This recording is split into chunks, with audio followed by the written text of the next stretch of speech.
This is the first Friday in May, and I'm at the Jefferson School African American Heritage Center in the Jefferson School building. Occasionally they have artists come in and exhibit their works, and that's what we have here tonight. This is an exhibit by Earl Gordon, and it will be here through the month of June. And in just a few seconds, we're going to talk to Earl and get some background on him and get him to explain some of his work, maybe what he was trying to do and why. So we'll go meet Earl Gordon. Hello, my name is Earl Gordon, and here we are at the African American Heritage Center at Jefferson School, and currently I have an exhibit, and it's called Art History Remix. I can start off by telling you a little bit about who I am. I grew up here in Charlottesville. Actually, I grew up right around the corner on Brown Street on Star Hill. I attended first grade through 12th grade here at Jefferson School, and then I went to Lane High School, and from there I went to Virginia Commonwealth University. I received a BFA in sculpture, and then I received my master's in painting from Yale University in New Haven, Connecticut. So, Earl, would it be fair to say that you started out as a sculptor maybe and then went into... Yeah, I think that's fair.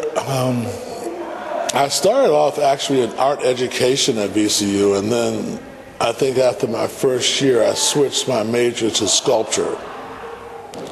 So yeah. So the exhibit here is of collages. Yeah, these are all two-dimensional works. There are no sculptures here, and they all have interesting titles. And it's a series of collages I've been working on for about the last 35 years. Some of them are more recent, some of them go back as far as 1994. And you asked me earlier what a collage is, and I think it's actually interesting to talk about who invented the collage. And I believe that we can attribute that to Picasso. I think that he was the first person to glue down on a canvas a ticket from a theater performance. So I have collected, and people have given me over the years, many different papers and collage materials. And so that's what we have here.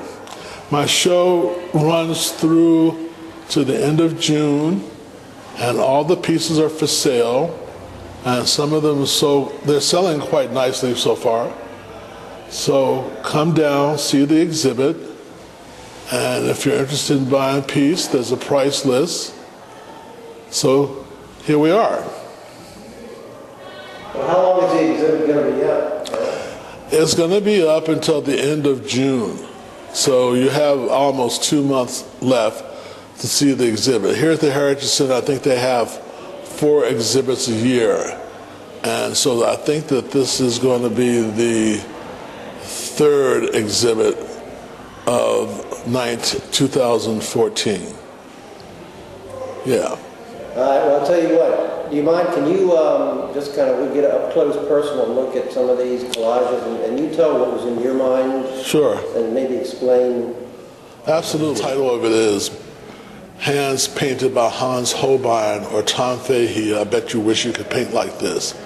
So what it is, I have an interest in hands in art.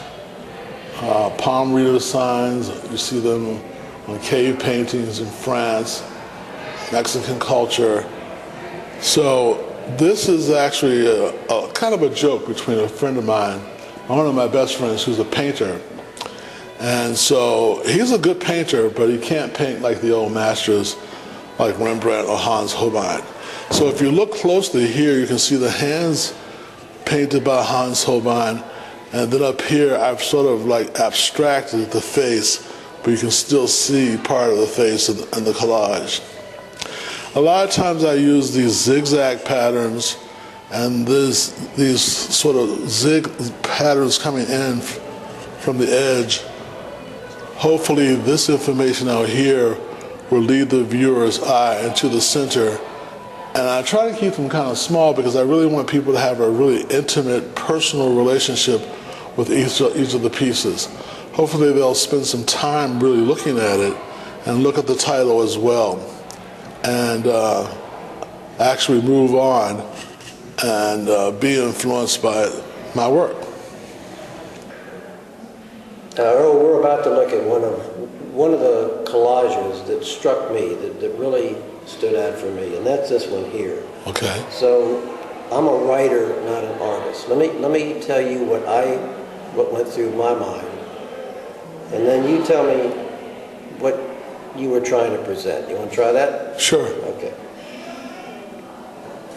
Now, on this one, to me, one of the first things that stood out for me were the little, what I would call buttons or sequins. And to me, that represented something that would bring articles or items together. It's a fastener. It brings things together. And on that lower button is a picture, I guess, of Queen Elizabeth. Right. When she was a young queen. And to me, that represented wealth and privilege and, something that most of us will never have any real understanding of. Now, in the middle is a vinyl record, a representation of a vinyl record, and it's got the framing around it, so to me that was very important to you. Right. And I was trying to figure out what it is, what value it has to you, and I just kept coming back seeing a picture of you maybe in your studio with a lot of music, old-time music on. So that's what I saw. What were you trying to do with this? Well, it's interesting because the key to any of the pieces is the title, okay? And I think this one has a very interesting title. And it's called Staying Up All Night Long, Dancing and Carrying On in Manhattan, okay? And I think it's an interesting piece because when I was in graduate school at Yale, a lot of us would get on the train to New York on a Thursday evening, stay up all night dancing, going to a great club, getting on the first train back to New Haven, getting off the train, and going right to class. And that's what we could do because we were young back then. So I think that this piece, if you really look at it closely, I agree with you. The record album really has a lot to do with the spiritual qualities of music, pure entertainment, excitement. A lot of times when you listen to certain music, it'll take you back to a certain experience. So you're right, I do have Queen Elizabeth down here, but up here I have a card, and it's actually sort of been abstracted again of New York City. So this piece is really about being young and having a great time, in New York City. Well, I guess they say beauty is in the eye of the beholder, and it really is an interesting piece. Well, this piece recently sold to T. Burt's and his wife Debbie. They own Bell's Funeral Home, so they like this piece quite a bit, and I'm happy it's found a great home. That's what I want these pieces to find. I want them all to end up in great homes where they'll be respected and taken care of.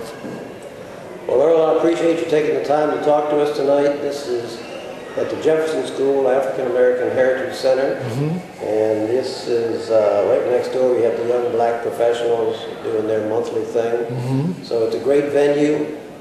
Thanks for your time. And this will be here through June. Through June. Okay. Yes. So come on down, see the exhibit. I think you'll enjoy it. Thank you very much. Thank you very much.